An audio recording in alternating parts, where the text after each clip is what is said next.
বিসমিল্লাহির রহমানির রহিম। নাটোর হাউজিং সোসাইটির আজকের এই এজিএম এ সম্মানিত সভাপতি, সম্মানিত মহাসচিব, উপদেষ্টা মণ্ডলী এবং অন্যান্য পরিচালক মণ্ডলী, আসসালামু আলাইকুম। এই বক্তব্যের শুরুতেই এই সমিতির যারা মৃত্যুবরণ করছেন, প্রয়াত ইঞ্জিনিয়ার লুকমান হানিমান, প্রয়াত বজলুর আঙ্কেল সহ সকলের স্মৃতির প্রতি গভীর শ্রদ্ধা জানাচ্ছি।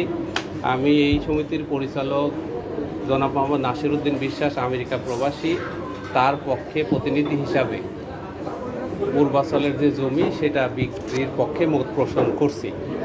আর নাটোর হাউজিং সোসাইটি এইটা কিন্তু আমরা এখানে যারা ইনভলভ আছি এটার বাইরেও কিন্তু নাটোর জেলায় এটার একটা যথেষ্ট পরিচিতি আছে। এখন আমাদের যারা মৃত্যুবরণ করতেছে তাদের কিন্তু ছেলে মেয়ে থাকতেছে, তো কোনো না কোনোভাবে যদি এইটাকে লিমিটেড করে একটা স্ট্রাকচারাল ডেভেলপমেন্টে নিয়ে এসে একটা বিজনেস ওরিয়েন্টেডে আনা যায়, সেক্ষেত্রে আপনারাই পরিচালনা করবেন। ভবিষ্যতে আপনাদের যারা উত্তরাধিকার আছে তারা কিন্তু এটাকে একটা প্রাউড ফিল করবে বা এখানে একটা কর্মসংস্থানের সুযোগ পাবে, বিজনেসের সুযোগ পাবে। সেই ক্ষেত্রে যথেষ্ট ঘাটাঘাটি সাপেক্ষে নীতিমালা বা এটা করলে সুবিধা অসুবিধা এই বিষয়ে চিন্তাভাবনা করে এটাকে লিমিটেড করা যেতে পারে। সকলের সুস্বাস্থ্য মঙ্গল কামনা করে আমি আমার বক্তব্য শেষ করছি। আল্লাহ হাফেজ।